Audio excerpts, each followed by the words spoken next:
आखिरकार दुनिया का सबसे खतरनाक बॉम्ब कौन सा है, एटम बॉम्ब या फिर हाइड्रोजन बॉम्ब? आसान भाषा में समझें तो पूरा खेल टूटने और जुड़ने का है। एटम बम काम करता है न्यूक्लियर फिशन पर, यानी परमाणुओं का टूटना। जब एक न्यूट्रॉन यूरेनियम और प्लूटोनियम के एटम से टकराता है तो वो एटम दो हिस्सों में टूट जाता है।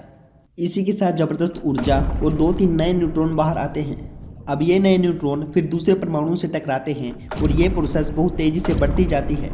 इसे कहते हैं चेन रिएक्शन। कुछ ही माइक्रो सेकंड्स में लाखों करोड़ों एटम टूट जाते हैं और बनता है एक विनाशकारी विस्फोट।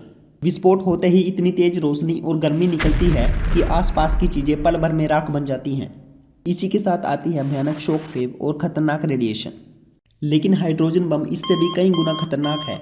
ये काम करता है न्यूक्लियर फ्यूजन पर। ये वही प्रोसेस है जो हमारे सूरज के अंदर होती है। यहाँ छोटे हाइड्रोजन एटम्स आपस में जुड़ते हैं। सुनने में छोटा लगता है, लेकिन इससे निकलने वाली एनर्जी फ्यूजन से कई गुना ज़्यादा होती है। लेकिन ट्विस्ट ये है कि हाइड्रोजन एटम्स को आपस में जोड़ने के लिए करोड़ों डिग्री सेल्सियस टेम्परेचर की जरूरत पड़ती है। अब सवाल ये है कि इतना टेम्परेचर धरती पर कैसे लाया जाए? जवाब डरावना है। एक हाइड्रोजन बम को चालू करने के लिए उसके अंदर सबसे पहले एक एटम बम फोड़ना पड़ता है।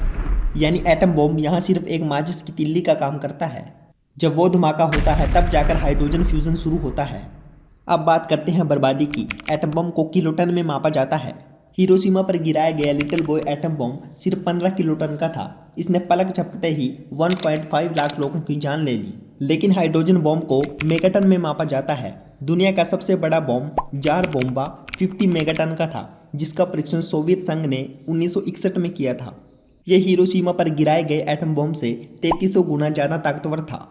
इतना खतरनाक कि एक पूरा शहर नहीं बल्कि पूरा देश तबाह कर सकता था।